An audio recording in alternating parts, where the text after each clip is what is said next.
Ba-dum-bum-bum, ba-dum-bum-bum-bum-bum. Welcome back, my friend. This is BjjBrick Quick. This is your quick jiu-jitsu podcast that has the crappiest music, intro music. I'm playing. It's some of the best, actually, is what I've heard. Haven't got complaints anyway. Guys, this week, dishing out advanced tips. Last week was beginner tips. I'm sure all the beginners are still in the room. Excited about the tips this week. You could use these too, guys. No problem. Learn what you can where you can. Today, here's your advanced tip. Strengthen your weaknesses, guys and gals. I say guys, I mean both, whatever. Strengthen your weaknesses, my friends. Pretty simple concept. It's often not fun. Why are they your weaknesses? Because you don't like those things. Stop, take a minute. Don't worry, I'll be here. And think about, what is your weakness? I'm going to pause for a second. Think about what is your biggest weakness in jiu-jitsu. Go. Now, you might have thought about your weaknesses, or you might have checked your phone to see if it would stop playing, because I paused briefly.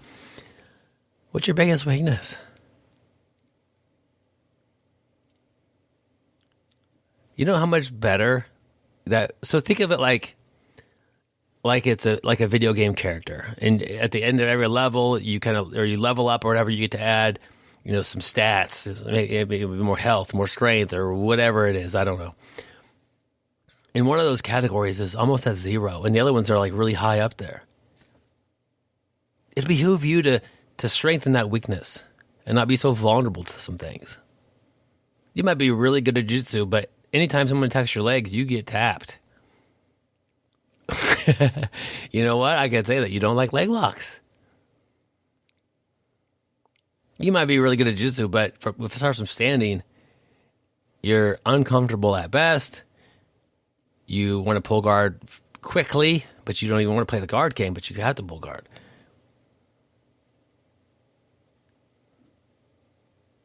Maybe you need some takedowns. 2 would be good. Find the area of your game. Maybe it's a certain submission. Maybe you if you look at it, you've been tapped out, 10 times this week or month or day or whatever, and 5 of them were the same stupid submission. You got a problem with that. Ideally, it's more balanced and you get caught by a variety of things. If everybody is catching you in a triangle choke, you probably have a problem with your guard passing. What's your weakness? I wouldn't urge you to say, get better triangle choke defense, which is probably worth it. You probably need that. But you're doing something. If everyone's doing that, you're just handing it out there to them. If one person catches you all the time, that's different. They're doing something to you. But if you're handing people triangles, that's a problem with the guard passing. What's your weakness?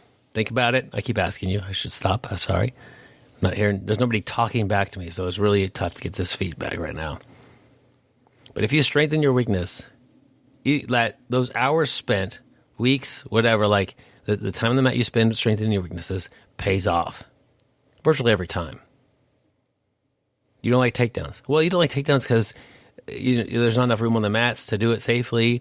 It's kind of scary. You've got thrown really hard. When I was a white belt, I got thrown so freaking hard, and then the guy landed on me. I hated it. He was a bigger guy.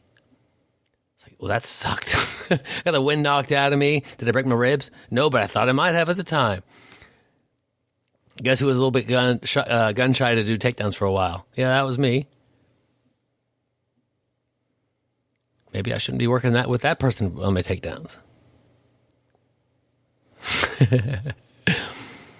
But man, we all have holes in our games.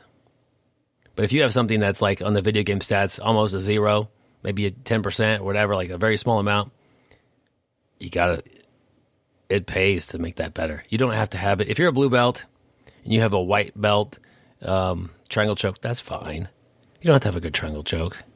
If you're a brown belt and you can't triangle choke a white belt, hey, maybe maybe you should figure out the triangle choke by now. Like it doesn't have to be a brown belt level triangle. It doesn't have to be a purple belt level triangle, but you should be able to apply it and maybe teach it a little bit. Maybe it wouldn't be your favorite thing to teach,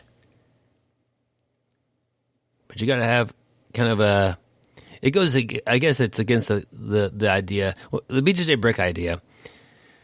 Oh, man, I'm already at 5 minutes. I'm going to hope to wrap this up quick. BjjBrick the idea was have a couple of techniques you're really good at. It's frustrating to watch teammates, people who want to get good at jiu-jitsu, listeners, just flounder around with a new technique every day, have no focus, and then wonder why it takes forever. They're not good at jiu-jitsu, and it's like, I have no good submissions. What is your brick? What is the submission that's going to be good? If you're that blue belt, what submission are you going to land on the purple belt? That's cool. Today I'm talking about what submission as a blue belt are you getting tapped with by a white belt? Maybe work on that defense a little bit. What submission can you not land on anybody? At least look into it, learn about it. Strengthen your weaknesses, my friends. It pays off. Hey, and if you could figure out tomorrow's episode before it airs, good job, man. It's a little bit related to this one. Maybe the opposite. Oh, I've given away too much already. If you've enjoyed the show, you can support this podcast on Patreon. Even $1 a month helps make the show more stable. Looking to get $100 a month in pledges, we'll do that. I'm going to crank out an episode every day of the week, not just Monday through Friday. Hope you have a great day, my friend. Stay sweaty.